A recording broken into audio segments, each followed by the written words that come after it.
மாண்புமிகு உறுப்பினர் ரவி.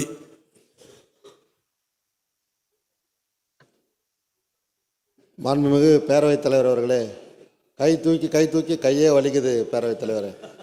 இல்லை, அதெல்லாம் இப்படியெல்லாம் பேசக்கூடாது ரவி. உட்காருங்க. இல்லை, நீங்கள் கேபி அன்பழகன் உட்காருங்க. கை சோமான பிறகு நான் கூப்பிடுதேன். கை சோமா விட்டு கேபி அன்பழகன் கேள்வி கேட்கலாம், அடுத்த கேள்விக்கு போயிடுவேன்.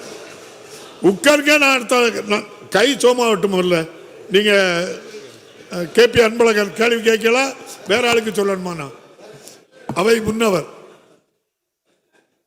பேரவைத் தலைவர்களே, மாண்புமிகு உறுப்பினர்கள் கேள்வி நேரத்திலே துணை கேள்வி கேட்பதில் தவறில்லை. அதுக்காக தான் கேள்வி நேரம் வச்சிருக்கோம்.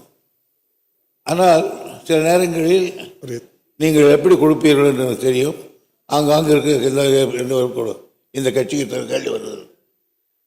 அதனால் மாண்புமிகு எதிர்கட்சியில் இருக்கிற நண்பர்கள் அதிகமாக கொடுக்கணும்னு நானே கூட சொல்லியிருக்கேன், அதிகமாக கேள்வி கொடுங்க.